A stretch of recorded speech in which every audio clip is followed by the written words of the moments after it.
Welcome to a present from the past. The show for all your paranormal needs. Welcome to A Present from the Past. My name is Weldon. I will be your host this evening. Unfortunately, Natasha was unable to join us, but that's okay. The show must go on, right? So, I've been doing some searching over Texas legends and trying to find as many of them as I can share with y'all as possible. And you know, when I find a legend, I always try to find the history of that legend and where that legend began, and who were the possibilities of who were the possible entities that created this legend. And you know, looking over them over the years, this one I came across, and I've never heard it before, and quite frankly,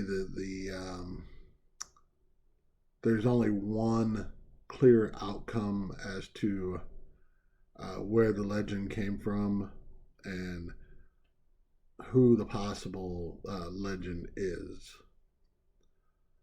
So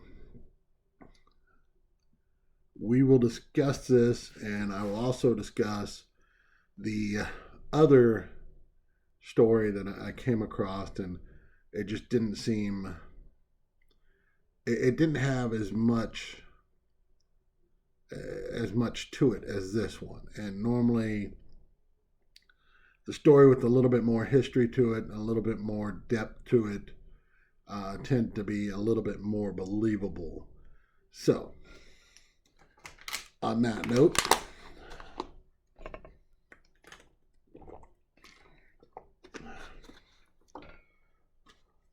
let us dive into this legend. So I'm sure all of you have heard the legend of Sleepy Hollow and the Headless Horseman of Sleepy Hollow. I know I heard it many, many times growing up over the years. I believe I read it in school also. It's always around Halloween time. You start hearing of this the story of the Headless Horseman that would haunt the town of Sleepy Hollow and ends up killing a school teacher, Ichabod Crane. But I bet you never knew that there was a legend of the Headless Horseman from South Texas. That's right. Texas has its very own Headless Horseman. Who knew? Well, after doing the research and looking into the story, there are two possibilities of who this Headless Horseman is or was. The first story that I came across was and I couldn't find any names to it either, so that's another thing that kind of lends to it not being as believable as the one we'll go over in depth.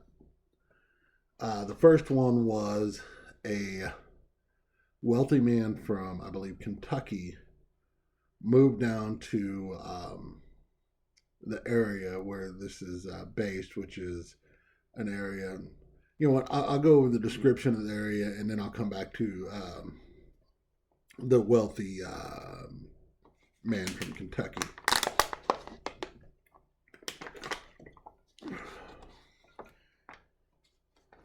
Sorry, I got something going on with my throat. A little bit of burning. So the area of Texas that we're talking about was referred to as no man's land in the mid 1800s. And the reason it was referred to as no man's land is because there was an actual dispute going on between Mexico and the U.S. as to where the border of Texas actually lied.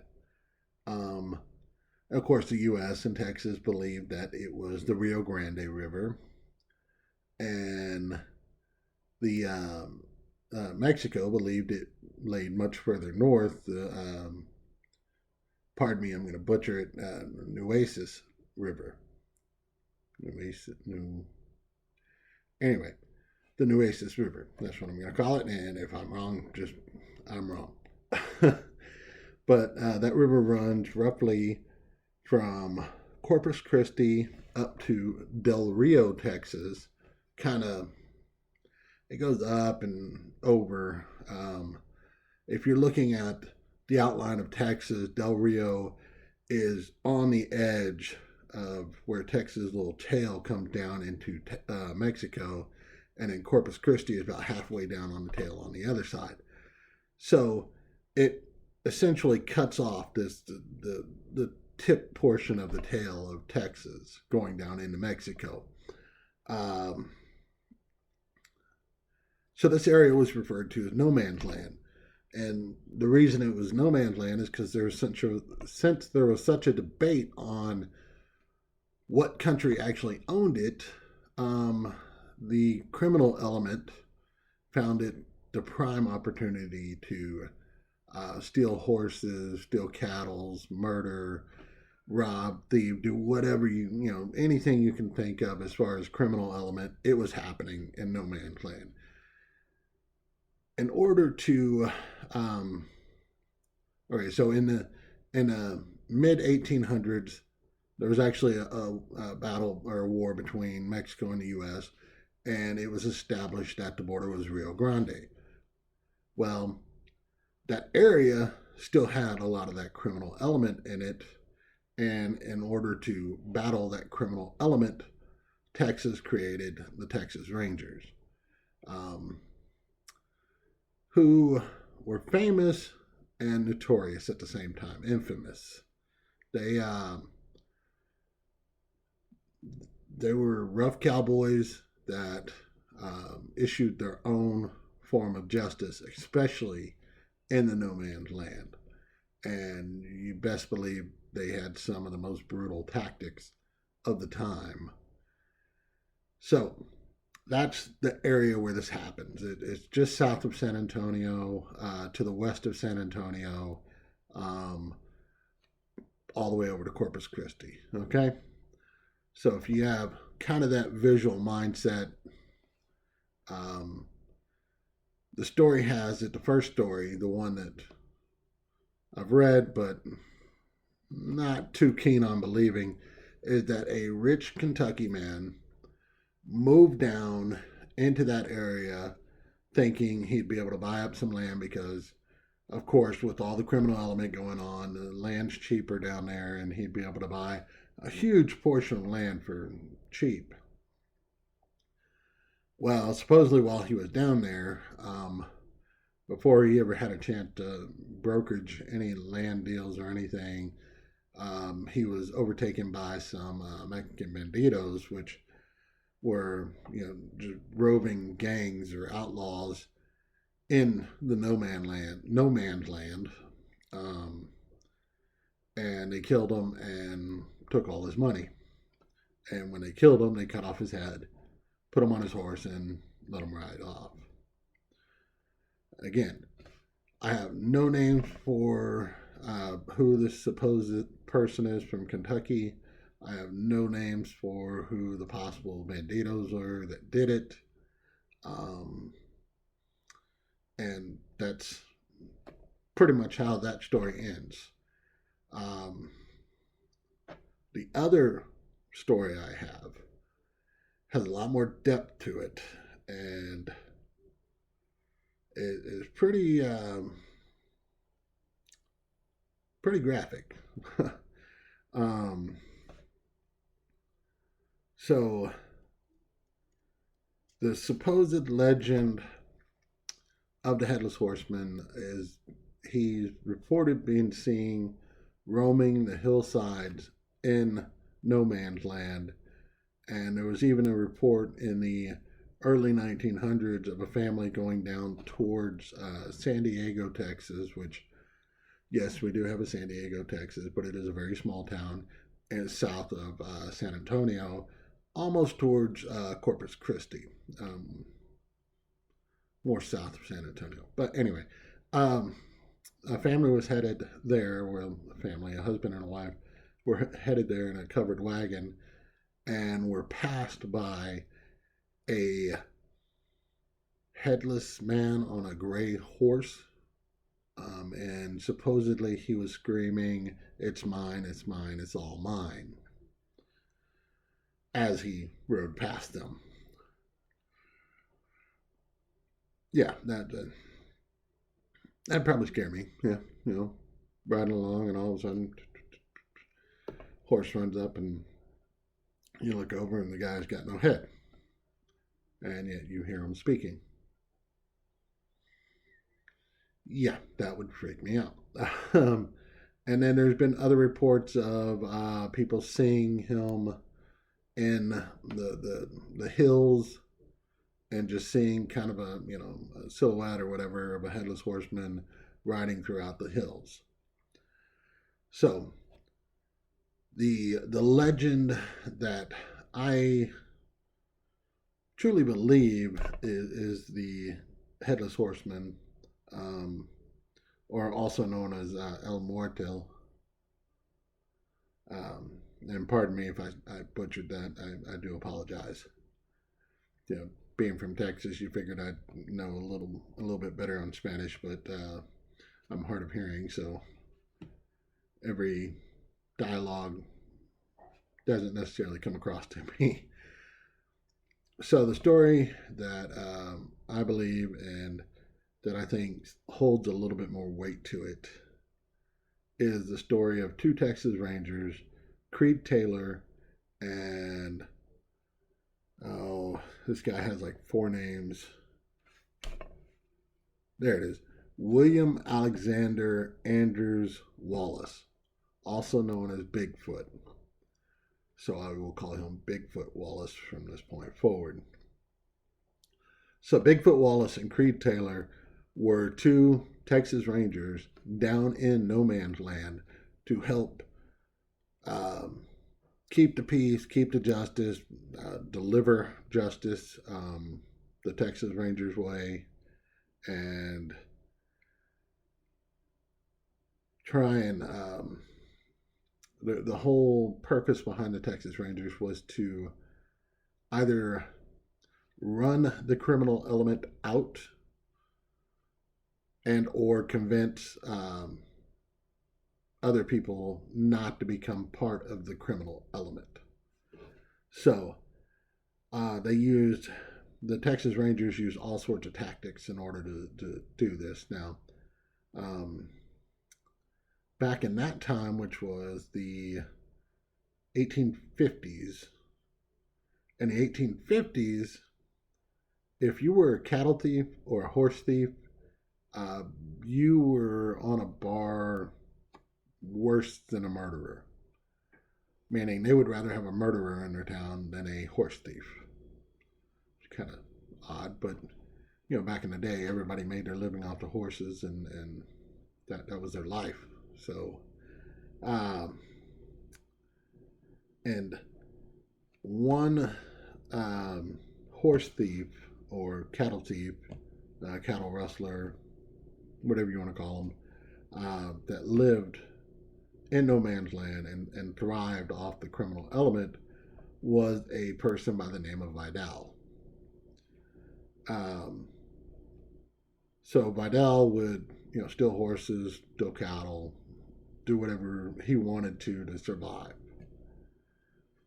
And on this particular time, he heard of a Cherokee raid that was going on. The Cherokee community, I can't remember. Indian raid that was going on, Native American Indian raid that was going on north of no man's land. And normally when there's a raid, any type of Native American raid, the Texas Rangers would go and try and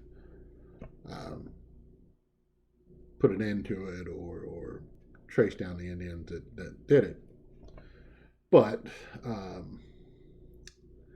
so Vidal took advantage of that, knowing that the Texas Rangers were going to be out of his area because they were, taking care of a Indian raid that was going on. They attacked. They went and stole a bunch of cattle, stole some Mustangs, and pretty much thought they were going to be able to get away with it scot-free because Texas Rangers are busy. Unbeknownst to them, Creed Taylor and Bigfoot Wallace did not go on to stop the raid. They stayed in the area they were in, which Creed Taylor actually had a ranch out in no man's land just west of San Antonio. And a couple of the Mustangs that Vidal and his men stole, were Creed Taylor's prized Mustangs. Now, I don't know if he didn't know they were the Creed Taylors. We don't know if maybe he heard they were Creed Taylors and heard of the Indian Raid and decided this would be a perfect time to just stick one to the Texas Rangers, because he knew that he was being hunted by the Texas Rangers. So I don't know if he was just dim-witted and didn't know who the horses belonged to or the cattle belonged to, or didn't care, or he thought he was so smart and such a genius that he was going to get away with it. Well, him and his band of outlaws took off, taking the cattle and the Mustangs with them, and Creed Taylor and Bigfoot Wallace, along with another rancher in the area, a gentleman by the name of Flores, were hot on his tail. And they tracked him, and came across his outlaw camp. Well, they waited until nightfall. Creed and Bigfoot, they waited until nightfall, and after everybody had bedded down for the night, they attacked and ended up killing all of the outlaws, including Vidal. Now, if you remember back, I said that the Texas Rangers like using brutal tactics, especially to try and warn people or keep people, make people think twice about entering into the criminal lifestyle.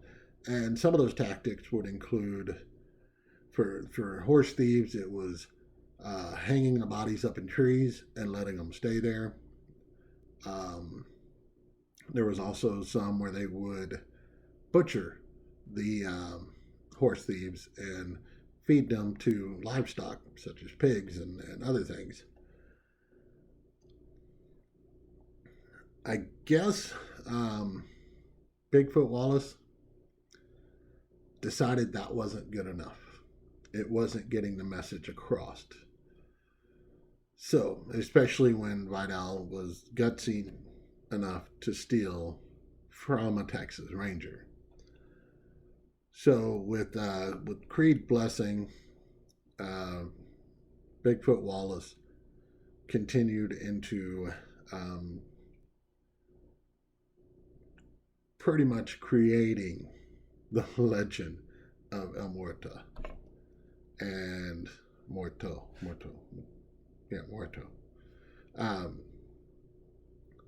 So Bigfoot Wallace took Vidal's body, decapitated him, beheaded him, decapitated, took his head off, and propped the body up onto a gray Mustang, tied his hand to the pommel of the saddle, and took Vidal's head and Vidal's sombrero, attached them to a strap, and attached them to the saddle.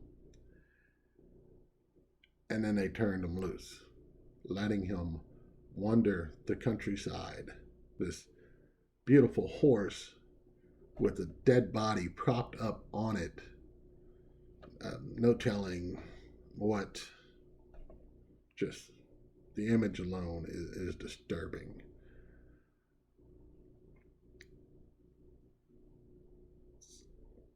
And this started in the western tail of the western tail of Texas, kind of closer towards Del Rio area-ish, kind of halfway between San Antonio and Del Rio.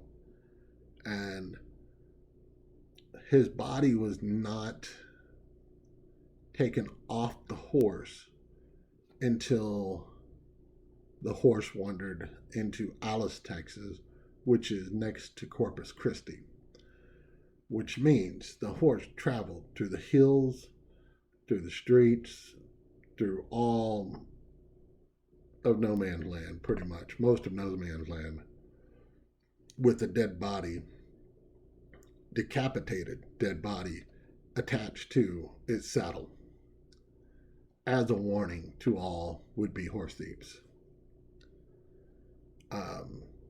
The people that found his body or found the horse in Alice was able to calm the horse down, get Vidal's body off of the horse, and bury him in an unmarked grave.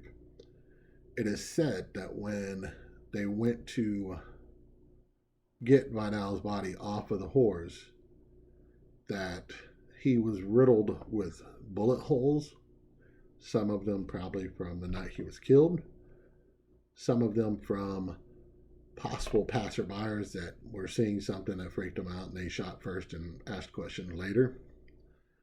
And there was also Indian arrows sticking out of him.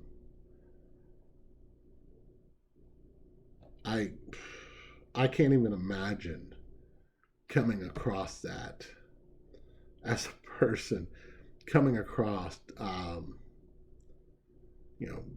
being out on the open range with a horse, or even in a buggy or a covered wagon, and having a gray horse just run by me with a body without a head, the head attached to the saddle, bouncing as the horse gallops. And then, shoot it and have absolutely nothing happen. And I'm pretty sure that might have helped conjured up some of the legends from the story and kind of tied it in to El Muerto, and kind of combining all the stories from the actual people seeing the ghost, which the family did see the ghost on the road to San Diego, and then several other people saw headless ghost on a horseback within the hills. Can you imagine if you had something like that come up on you and you shot it, nothing happened, or you shot an arrow at it, and you go back and tell your friends about it? Man, dude, we were camping and this horse come wandering up, had a headless horseman on it. I shot at it. I know I hit it. It just rode off into the dark like nothing happened. It must have been some sort of ghost. See where I'm going with that? Kind of people's own stories from their encounters of Vidal's body kind of bled into the ghost stories of the Headless Horseman in South Texas. I don't know. Possibility? Maybe. But this is one of those where the actual history of it is almost more disturbing than the whatever ghost story you can come up with, because there's no reports of the ghosts killing anybody or hurting anybody or anything. Like, there was one superstition that got tied to it, to where if you saw the Headless Horseman, you were going to have bad luck, or bad things were going to happen to you. But there was no history to it, like not like the Devil's Chair from England, which that's definitely a story I will be covering on this podcast. And once I get kind of wounded down from some of these Texas, some of the local legends in Texas and throughout Texas, I'll start branching out and hitting other legends. And the Devil's Chair from England is by far one of my favorite, because there are many documented cases of people dying or falling ill after the fact. So that's another story for another day. But there's nothing like that with this legend. This legend is just, I spotted a headless horseman on the hills. I saw one riding along the road. More of to scare you, but nothing vindictive or evil, just to scare you.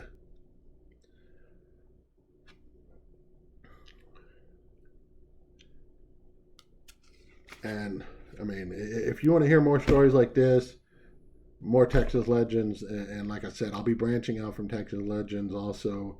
I just kind of wanted to get a little bit more of a feel for Texas legends before moving on to other legends throughout the U.S. and throughout other countries.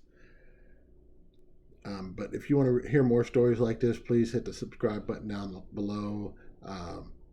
Hit the like button if you like the story. Hit the dislike button if you don't like the story. Comment down below. Leave me a message telling me I'm an idiot because I can't pronounce some of these Spanish words, which I should be able to pronounce easily, especially being a native Texan. But yeah, I think that's going to be it for today's podcast. Thank you guys for joining us, and until next time.